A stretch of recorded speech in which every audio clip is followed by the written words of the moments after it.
એવા હે એ તમામનો ગુજરાત છાવણી વતી આભાર વ્યક્ત કરું છું। અને વાત અત્યારે આપણે ખાસ એટલા માટે કરવી છે જેનાથી કહેવાય ને કે આ પ્રશાસન, અધિકારીઓ અને નેતાઓ જે ખેડૂતોને ખબર નથી પડતી ને એને ભોળવી જાય છે।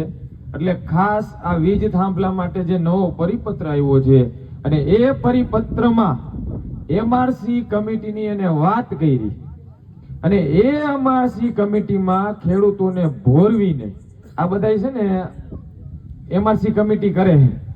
હમણાં કોઈબા ગામમાં, પછી રાણેકપર ગામમાં, આના પેલા આપણે વેગળું ગામમાં, ત્રણેય ગામમાં મેં ગયા, એમઆરસી કમિટી થઈ, ખેડૂતોને અમે પૂછ્યું એટલે ત્રણેય ગામમાં એવો જવાબ આવ્યો, કંપની વાળાઓ બધા છે ને ખેડૂતોને એવું સમજાવે કે આ નવા પરિપત્ર પ્રમાણે જે કઈ રૂપિયા આવે તમે લઈ લ્યો। હવે ઓલા જેતપુર વાળા આંદોલન કરે છે ને, એ આંદોલન કરીને જો તમને ભવિષ્યમાં 4 ગણું થશે ને તો તમને મળશે। એટલે આ કંપની વાળા ખેડૂતોને આવું ભોરવે છે અને આવું ભોરવીને ગામમાં એકાદ બે ખેડૂતોને તોડે છે।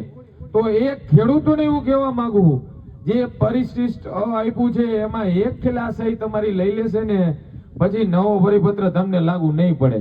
એટલે એમાં કોઈ પણ ખેડૂતો ભોરવાતા નહીં।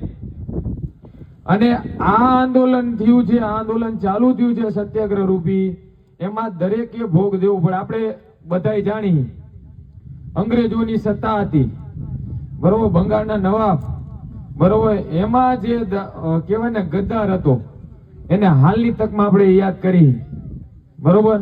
એટલે આપણે પણ આ આંદોલન ખેડૂતનું તૈયાર થયું છે, એમાં કોઈ ગામમાં 1-2 ખેડૂત હોય એને આપણે સમજાવવાના છે। આમાં ગદ્દારી કોઈ કરવાની નથી, નકર ભવિષ્યમાં તમારા દીકરા તમને યાદ કરશે જ્યારે ગુજરાતનો 54 લાખ ખેડૂતો એક થઈને હકની લડાઈ નીકળાતા ત્યારે મારા બાપ દાદાએ ગદ્દારી કરી હતી અને આંદોલન તૂટ્યું હતું। એટલે એવું ન થાય, એ 7 વાર વિચારજો। ગામના જે 1-2 ખેડૂતો છે એને પેલા આપણે આપણા ગામના સાથે મળીને શાંતિથી અને એને કાયદાકીય રીતે સમજાવવાના છે।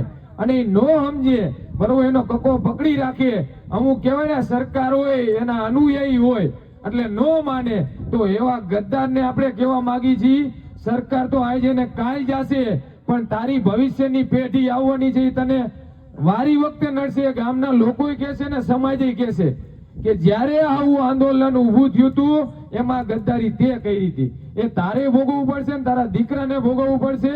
એટલે આ નો થાય એનું ખાસ ધ્યાન રાખજો। હું આટલું જ કહેવા માંગુ છું અને સમય વધુ થઈ ગયો છે એટલે વધુ નહીં કહું। જય જવાન, જય કિસાન।